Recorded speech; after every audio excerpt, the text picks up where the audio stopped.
வணக்கம். சாங்கி விமான நிலையத்தின் குடிநுழைவு சோதனை சாவடிகளை இன்னும் துரிதமாக கடக்க முடியும். கடப்பிதழ் இல்லாமல் சோதனையை முடிக்கும் நடைமுறை இன்று முதல் முழுமையாக நடப்புக்கு வருகிறது. கூடுதல் விவரங்களை தெரிந்து கொள்ளும் முன் தலைப்புச் செய்திகள். தேசிய மரபுடைமை கழகம் 38 ஆக்ஸ்லி ரோட் இல்லத்தை தேசிய நினைவு சின்னமாக மாற்றுவதற்கான வாய்ப்புகளை ஆராய்கிறது. சிங்கப்பூரர்களுக்கு அந்த இடத்தின் எதிர்காலம் பற்றி பல்வேறு கருத்துகள் இருப்பதை கழகம் சுட்டியது. வங்கிகள் போன்ற நிதி நிறுவனங்கள் இணைய நிதி மோசடிகள் நடந்து கொண்டிருக்கும் நேரத்திலேயே அவற்றை கண்டுபிடிப்பதற்கான வழிமுறையை கொண்டிருப்பது கட்டாயமாகிறது. புதிய கட்டமைப்பின் கீழ் மோசடிகளால் ஏற்படும் இழப்புகளை நிதி நிறுவனங்களும் தொலைத்தொடர்பு நிறுவனங்களும் வாடிக்கையாளர்களும் பகிர்ந்து கொள்ள வேண்டும். எதிர்த்தரப்பு தலைவர் பிரீத்தம் சிங்கின் வழக்கு விசாரணையை அரசாங்க தரப்பு முடித்துக் கொண்டுள்ளது. திரு பிரீத்தம் மீதான முதல் குற்றச்சாட்டை நீக்கும்படி தற்காப்பு தரப்பு நீதிபதியிடம் விண்ணப்பம் செய்யவிருக்கிறது.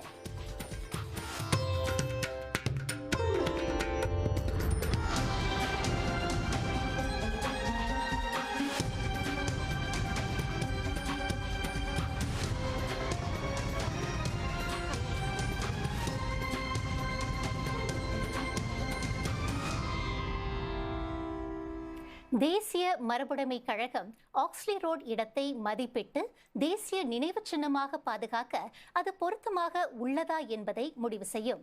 அதன் தேசிய வரலாற்று மரபுடைமை கட்டடக்கலை முக்கியத்துவத்தை மதிப்பிடுவதற்கான திட்டங்களை ஊடக அறிக்கையில் கழகம் வெளியிட்டது.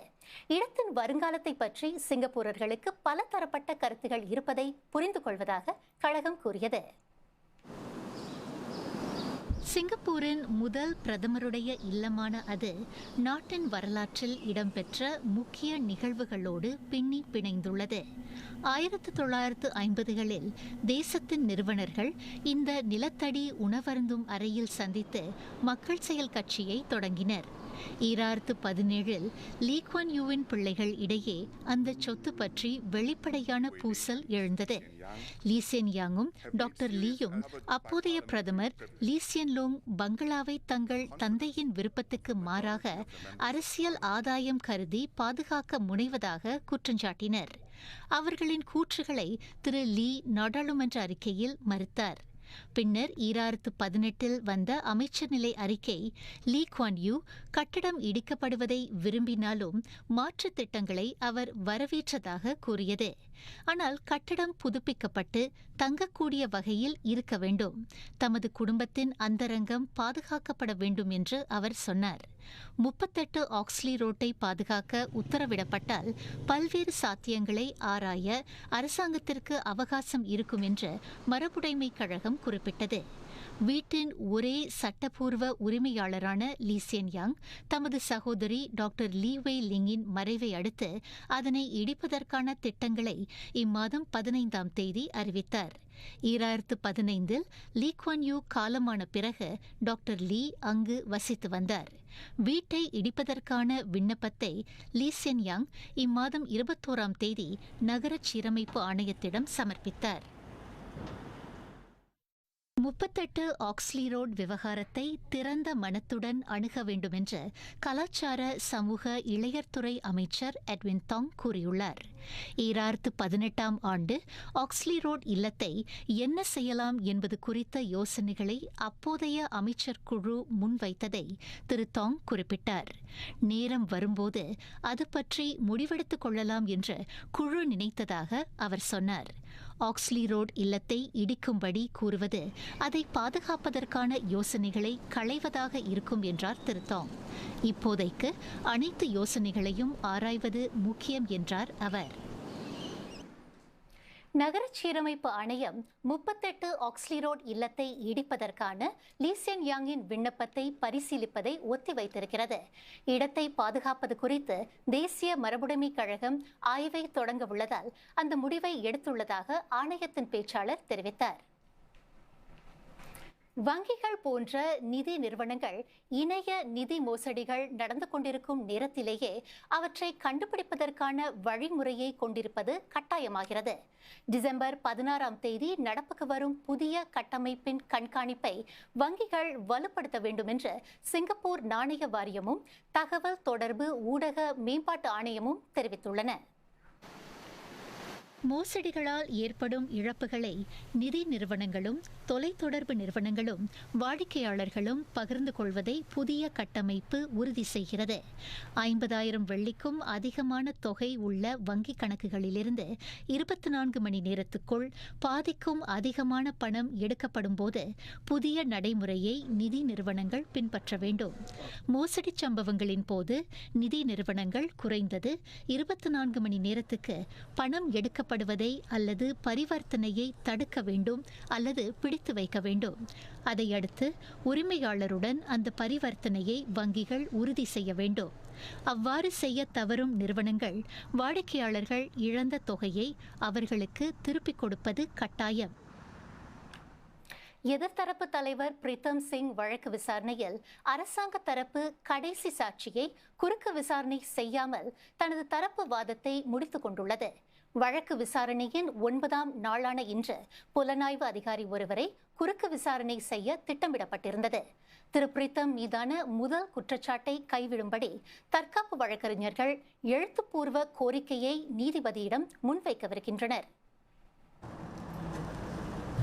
திரு பிரீத்தம் மீது முன்வைக்கப்பட்ட முதல் குற்றச்சாட்டு ரைசா கான் அவரை 2021ஆம் ஆண்டு ஆகஸ்ட் மாதம் 8ஆம் தேதி சந்தித்ததை பற்றியது.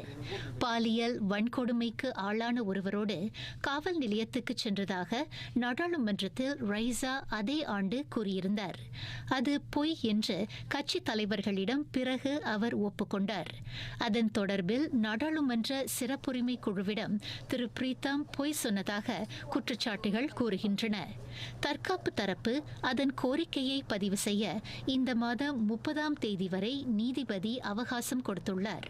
அரசாங்க தரப்பு அடுத்த மாதம் 2ஆம் தேதிக்குள் அதன் பதிலை கூற வேண்டும். விசாரணை நீதிமன்றத்தில் மீண்டும் நவம்பர் 5ஆம் தேதி தொடரும். சாங்கி விமான நிலையத்தில் கடப்பிதழ் இல்லாமல் சோதனைச் சாவடியை கடக்கும் முறை முழுவீச்சில் நடப்பில் உள்ளது. இந்த மாதம் 15ஆம் தேதி நிலவரப்படி சுமார் 1.5 மில்லியன் பயணிகள் அந்த முறையை பயன்படுத்தியிருப்பதாக குடிநுழைவு சோதனைச் சாவடிகள் ஆணையம் தெரிவித்தது. கடப்பிதழ் இல்லாமல் சோதனை சாவடியை கடக்கும் முறை சென்ற மாத இறுதியிலிருந்து விமான நிலையத்தின் 4 முனையங்களிலும் முழுமையாக செயல்படுத்தப்படுகிறது. குடிநுழைவு சோதனை பகுதியை கடக்க பயணியின் முகமும் கருவிழியும் அடையாளம் காணப்படும். இந்த முறை நாட்டை விட்டு புறப்படும் அல்லது நாடு திரும்பும் சிங்கப்பூர் வாசிகளுக்கு பொருந்தும். வெளிநாட்டவர்கள் சிங்கப்பூரை விட்டு கிளம்பும் போது மட்டும் அந்த முறையை பயன்படுத்தலாம். கடப்பிதழ் தேவையில்லாததால் குடிநுழைவு நடைமுறைகளை முடிப்பதற்கான நேரம் 60 விழுக்காடு குறைகிறது.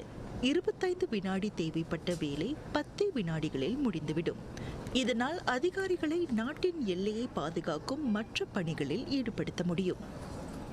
இங்கு வந்தடைவதற்கு 3 நாட்களுக்குள் சிங்கப்பூர் வாசிகள் SG அரைவல் கார்டு எனும் மின் வருகை அட்டையை சமர்ப்பிக்க வேண்டும்.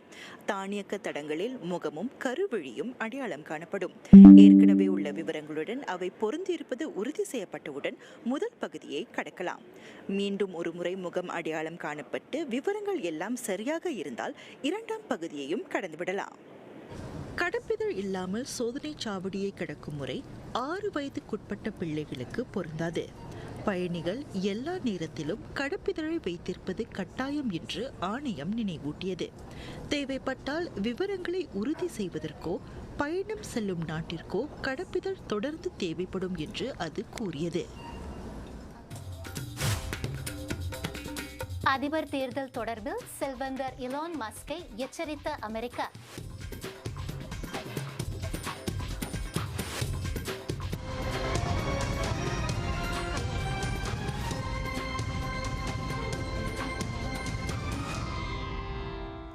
ரஷ்ய அதிபர் விளாடிமிர் புட்டின் ஐக்கிய நாட்டு நிறுவன தலைமைச் செயலாளர் அன்டோனியோ குட்டரஸை முதல் முறையாக நேரில் சந்திக்கவிருக்கிறார். சுமார் 2 ஆண்டுக்கு பிறகு அந்த சந்திப்பு நடைபெறவுள்ளது. திட்டமிடப்பட்ட அந்த சந்திப்பை உக்ரைன் சாடியுள்ளது. ரஷ்ய நகரான கசானில் பிரிக்ஸ் உச்சநிலை மாநாடு நிறைவடைந்த பிறகு இருவரின் சந்திப்பும் இடம்பெறும். உக்ரைன் போர், மத்திய கிழக்கில் அதிகரிக்கும் சர்ச்சை போன்றவை குறித்து இருவரும் கலந்துரையாடவிருப்பதாக கிரெம்லின் கூறியது. ரஷ்ய ஊடுருவல் உலகத்துக்கு அபாயம் என்று திரு குட்டரஸ் தொடர்ந்து குறை கூறியுள்ளார். சந்திப்புக்கு முன்னரே தமது நாட்டை போர்க்களத்தில் வீழ்த்துவதற்கான எந்த முயற்சியும் மாயை என்று திரு புட்டின் வலியுறுத்தியிருக்கிறார். இந்நிலையில் மலேசியா, இந்தோனேசியா, வியட்நாம், தாய்லாந்து ஆகியவை பிரிக்ஸ் அமைப்பில் பங்காளி நாடுகளாக இணைந்துள்ளன. வடகொரியா ரஷ்யாவுக்கு ராணுவ வீரர்களை அனுப்பி வைத்துள்ளதை அமெரிக்கா உறுதி செய்துள்ளது. இந்நடவடிக்கையை பல நாள்களாக உக்ரைன், தென்கொரியாவும் குறை கூறி வந்தன. இம்மாத முற்பாதியில் குறைந்தபட்சம் 3000 வடகொரிய வீரர்கள் ரஷ்யாவின் கிழக்கு பகுதிக்கு அனுப்பி வைக்கப்பட்டதாக வெள்ளை மாளிகை தெரிவித்தது.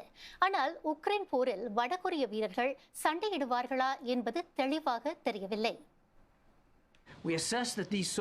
வடகொரிய படைகள் ரஷ்யாவுக்கு சண்டையிட்டால் அது நியாயமான முறையில் கையாளப்படும் என்று வாஷிங்டன் கூறியது. ரஷ்ய உக்ரைன் போரில் மிகப்பெரிய தாக்கத்தை ஏற்படுத்தக்கூடிய இந்நடவடிக்கை ஐரோப்பிய பசிபிக் வட்டாரங்களின் பாதுகாப்பை பாதிக்கக்கூடும் என்று தற்காப்பு அமைச்சர் லாய்ட் ஆஸ்டின் குறிப்பிட்டார்.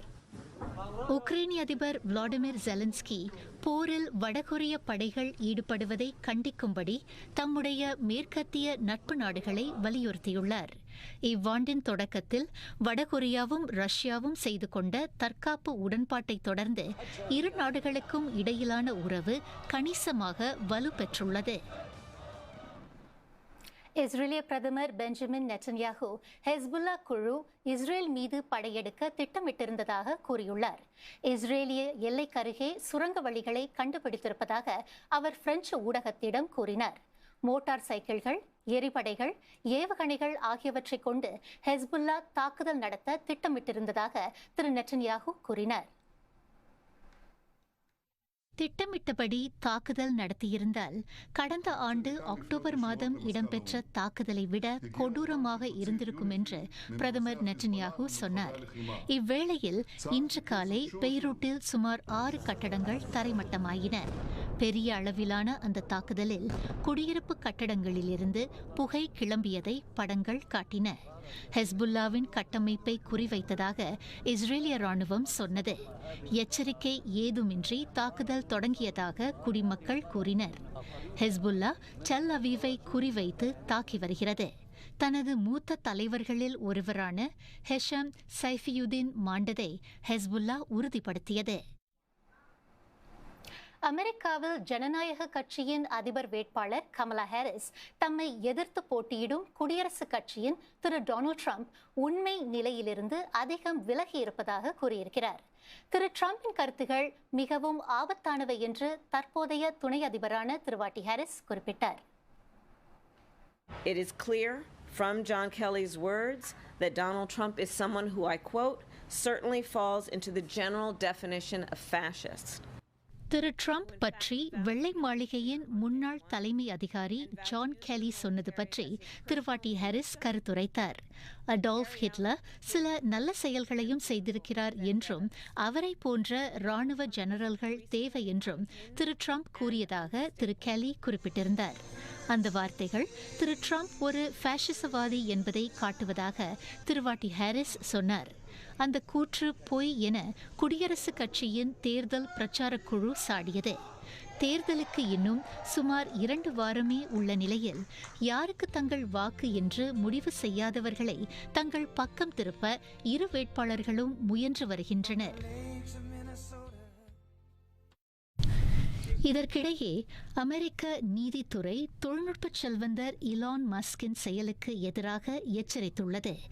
எந்த பக்கமும் சாயக்கூடிய மாநிலங்களில் வாக்காளர்களுக்கு அன்றாடம் $1 மில்லியன் வழங்கும் அவரது திட்டம் சட்டவிரோதமானதாக இருக்கக்கூடும் என்று எச்சரிக்கப்பட்டுள்ளது.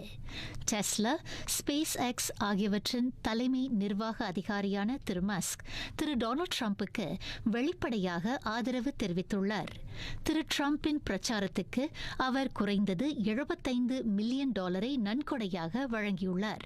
திரு மஸ்கின் அமெரிக்க அரசியல் நடவடிக்கை குழு தேர்தல் நாள் வரை அன்றாடம் $1 மில்லியன் வழங்க அண்மையில் உறுதியளித்தது. அமெரிக்க அரசமைப்பு சட்டத்துக்கு ஆதரவு தெரிவித்து அவரது இணைய மனுவில் கையெழுத்திடும் யாராவது ஒருவருக்கு அந்த பணம் வழங்கப்படும். ஆனால் அதில் கையெழுத்திட ஒருவர் குறிப்பிட்ட மாநிலங்களில் வாக்களிக்க பதிவு செய்திருக்க வேண்டும். ஏற்கனவே சிலருக்கு அவ்வாறு பணம் வழங்கப்பட்டுள்ளது. ஹாரிஸ்பர்க், பீட்ஸ்பர்க் ஆகிய நகரங்களில் குறைந்தது 2 திரு மஸ்க் $1 மில்லியன் காசோலைகளை அளித்தார். பொலிவியாவின் போக்குவரத்து ஊழியர்கள் லபாஸ் நகர தெருக்களை வழிமறித்து ஆர்ப்பரித்தனர். அதிபர் லூயிஸ் அர்சேக்கு எதிராக போராட்டங்கள் தொடர்கின்றன. எரிபொருள் பற்றாக்குறையால் நகரம் முழுவதும் எரிவாயு நிலையங்களில் மக்கள் நீண்ட வரிசை பிடித்து நிற்கின்றனர். ஊழியர்கள் தங்கள் வாகனங்களை முக்கிய தெருக்களில் நிறுத்தி வைத்தனர். அதனால் குடியிருப்பாளர்கள் இருப்பிடங்களை சென்றடைய நெடுஞ்சாலை ஓரமாக பல கிலோமீட்டர் நடக்க வேண்டியிருந்தது. எரிபொருள் நெருக்கடியை கையாள நகரின் முக்கிய பொது போக்குவரத்து தொழிற்சங்கம் 24 மணி நேரத்துக்கு அனைத்து வாகன போக்குவரத்தையும் நிறுத்துமாறு கேட்டுக்கொண்டுள்ளது. பெட்ரோல், டீசல் இரண்டுக்குமே தட்டுப்பாடு. குடியிருப்பாளர்கள் எரிபொருள் நிரப்ப 48 மணி நேரம் வரை காத்திருக்கும் நிலை ஏற்பட்டுள்ளது. இதனால் பொலிவியாவின் அன்றாட வாழ்க்கை பெரிதும் பாதிக்கப்பட்டுள்ளது. முன்னாள் அதிபர் ஈவோ மொராலஸின் ஆதரவாளர்கள் மத்திய பகுதிகளில் சாலை மறியல் செய்வதால் எரிபொருள் தட்டுப்பாடு ஏற்பட்டுள்ளதாக பொலிவியா அரசாங்கம் குற்றஞ்சாட்டியுள்ளது. மன டாக்டர் மருந்தக உரிமத்தை ரத்து செய்யவிருக்கும் சுகாதார அமைச்சர்.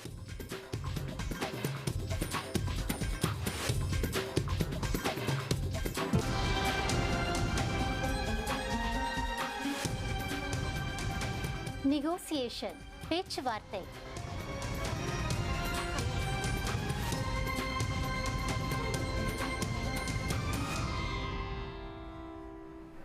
தேசிய சுகாதார பராமரிப்பு குழுமத்தின் முதுமை பலவீனத்துக்கான பரிசோதனைக்கு சென்றோர் தங்களின் நிலை உதவி கிடைத்த பிறகு மேம்பட்டதாக கூறியுள்ளனர். சுமார் 7100 பேர் பரிசோதனைக்கு உட்படுத்தப்பட்டனர். அவர்களில் பெரும்பாலோர் கூடுதல் உடல் உறுதியை அடைந்ததாகவும் சுறுசுறுப்பாய் உணர்வதாகவும் கூறினர். சிகிச்சைக்கு பிறகு ஆரோக்கியமான உணவு பழக்கம், உடற்பயிற்சி போன்றவற்றுக்கான பரிந்துரைகள் வழங்கப்பட்டன. கீழே விழும் அபாயத்தை குறைக்கவும் நடமாட்டத்தை மேம்படுத்தவும் அந்த பரிந்துரைகள் உதவின. மூத்தோரின் பலவீனத்தை புரிந்து கொண்டு அவர்களின் சில பழக்கங்களை மாற்றிக்கொள்வதற்கு உதவ விரும்புவதாக சுகாதார பராமரிப்பு குழுமம் கூறியது.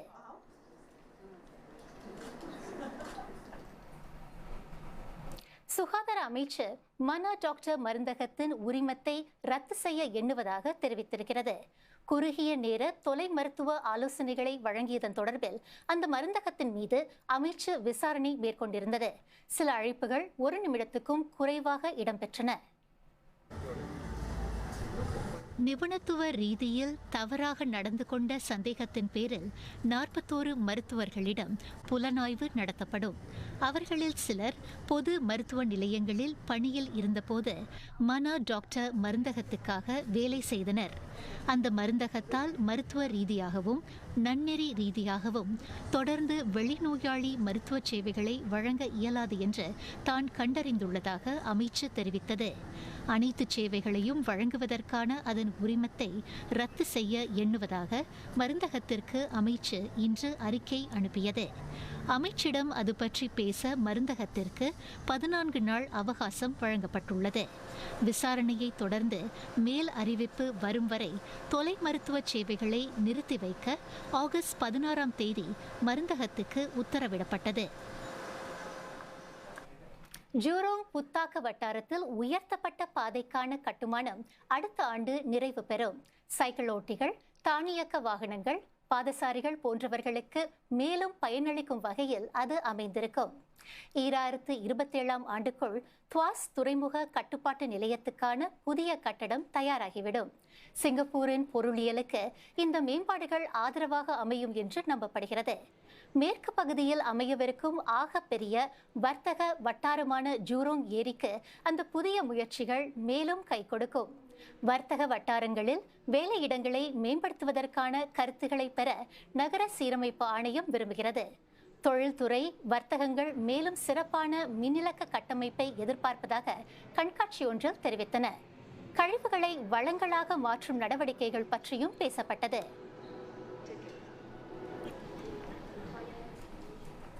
பிலிப்பீன்ஸின் லுசான் தீவில் வீசிய சூறாவளியில் மாண்டோர் எண்ணிக்கை 26க்கு கூடியுள்ளது. பலர் இன்னமும் காணாமற் போயிருக்கும் நிலையில் மாண்டோர் எண்ணிக்கை உயரலாம் என்று அஞ்சப்படுகிறது. கடும் புயலும் மழையும் வெள்ளத்தையும் நிலச்சரிவுகளையும் ஏற்படுத்தியுள்ளன. கிட்டத்தட்ட 50,000 பேர் கிராமங்களை விட்டும் வீடுகளை விட்டும் வெளியேறினர். 12க்கும் அதிகமான மாநிலங்களில் சூறாவளிக்கான எச்சரிக்கை விடுக்கப்பட்டது. கடந்த ஓரிரு நாளில் 2 மாதம் பெய்யக்கூடிய மழையின் அளவு பதிவானது. பாதிக்கப்பட்ட இடங்களில் பள்ளிகளும் அரசாங்க அலுவலகங்களும் மூடப்பட்டிருக்கின்றன. மணிக்கு 100 கிலோமீட்டர் வேகத்தில் வீசும் சூறாவளி விரைவில் பிலிப்பீன்ஸை கடந்து சீனாவின் ஹைனான் தீவை நோக்கி நகரும் என்று முன்னுரைக்கப்பட்டுள்ளது. ஸ்வீடனில் இசை நிகழ்ச்சியில் கை கொடுக்கிறது தொழில்நுட்பம். முதன்முறையாக மேடை ஏறின இயந்திர கைகள்.